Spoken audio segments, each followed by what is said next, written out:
حضرت حذیفہ بن یمان ایک صحابی تھے. میرے نبی کریم علیہ السلام نا ان سے راز کی باتیں کرتے تھے. ہر بندے کا ہاضمہ ٹھیک نہیں ہوتا, سب سے راز کی بات نہیں کرنی چاہیے. حضرت حذیفہ بن یمان کہتے ہیں حضور راز کی باتیں بتاتے. مدینہ منورہ میں جو منافقین تھے ان کی لسٹ بھی نبی پاک نے حضرت حذیفہ بن یمان کو دی تھی. جب کوئی مشکوک آدمی مر جاتا نا تو صحابہ کہتے ہیں ہم دیکھتے اگر حضرت حذیفہ نے جنازہ پڑھا تو ہم بھی جنازہ پڑھ لیتے. نبی پاک نے بھی کچھ جنازے نہیں پڑھے. ترمذی میں ہے, فرمایا عثمان سے جو بغض رکھے اس کا جنازہ نہیں پڑھیں گے. حضرت حذیفہ بن یمان اگر جنازہ پڑھتے تو لوگ پڑھتے, وہ نہ پڑھتے تو لوگ جنازہ نہ پڑھتے. حضرت حذیفہ بن یمان کہتے ہیں جناب عمر فاروق کی خلافت کے آخری ایام تھے, کچھ دنوں کے بعد وہ شہید ہو گئے. فرماتے آدھی رات کا وقت تھا, میں گھر میں سویا تھا بڑا بے فکر, اچانک میرے دروازے پہ دستک ہوئی, میں گھبرا کے اٹھا, اتنی رات کو کون آیا؟ کہتے ہیں قربان جاؤں, دروازے پہ گیا تو امیر المومنین فاروق اعظم دروازے پہ. میں نے کہا عمر کوئی حکم تھا تو مجھے بلا لیتے. کہنے لگے میں نا امیر بن کے نہیں آیا, تیرا ویر بن کے آیا ہوں. امیر المومنین کی حیثیت سے سرکاری کام سے بلاتا تو وہاں بلاتا, مجھے ایک ذاتی کام پڑ گیا. کہتے ہیں میں نے عمر کو گھر کی اندر بلا کے چارپائی پہ بٹھایا. میں نے کہا حضور میں غریب آدمی, میں کیا آپ کے کام آ سکتا ہوں؟ تو کہتے ہیں انہوں نے نا مجھے ساتھ بٹھا لیا, پھر میرا ہاتھ پکڑ لیا. کہنے لگے تو عمر کو جانتا ہے؟ عمر جھوٹ نہیں بولتا. تو جانتا ہے عمر وعدوں کا پکا ہے؟ کہا حضور جانتا ہوں. کہا میں اس وقت آیا ہوں جب دیکھ بھی کوئی نہیں رہا.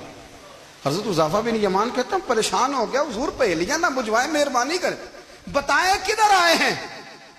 حضرت عمر فاروق فرمانے لگے 62 سال کا ہو گیا ہوں, 63 میں چل رہا ہے, داڑھی سفید ہو گئی ہے, پھل پک گیا, اٹھ فریدہ ستیا, داڑھی آ گئی پور, اگا نیڑے آ گئی, پیچھا رہ گئی دور.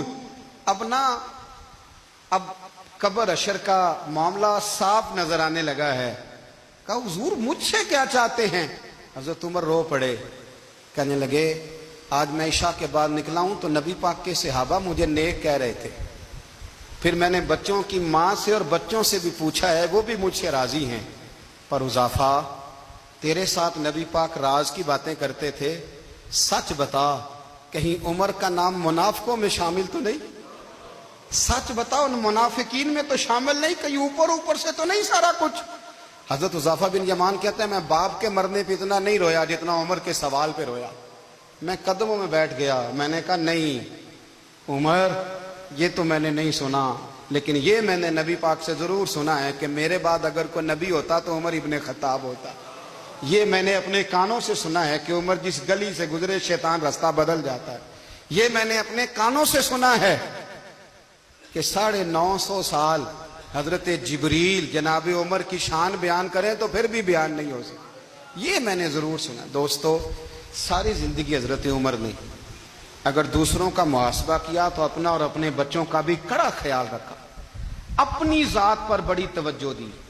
جو لوگ اپنا بھول جاتے ہیں نا, ہمیں اپنی صحت کا بڑا خیال ہے لیکن اپنی روحانی زندگی کا کوئی خیال نہیں ہے, قلبی زندگی کا کوئی تصور نہیں ہے. آپ یقین کریں موٹا آدمی کمزور ہونے کے لیے جدوجہد کر رہا ہے, کمزور طاقتور ہونے کے لیے, لیکن جس کو کتنے دن بیت گئے اللہ رسول کی یاد میں رویا ہی نہیں, کتنے دن بیت گئے نہ سننے کو دل ہی نہیں چاہا, جسے مہینوں بیت گئے اور قرآن پاک کی طرف نظر ہی نہیں گئی, وہ فکر مند ہی نہیں.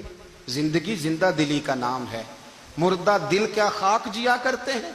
بھائی حضرت عمر کی زندگی دور حاضر میں ہمیں یہ سبق دیتی ہے کہ کڑی نگرانی رکھو اپنے پودوں کی, کڑا خیال رکھو اپنے ذاتی باغ کا, اور یہ جو تمہارے دل کی دنیا ہے یہ تمہاری روح کی زندگی ہے, اس کا محاسبہ کرتے رہو.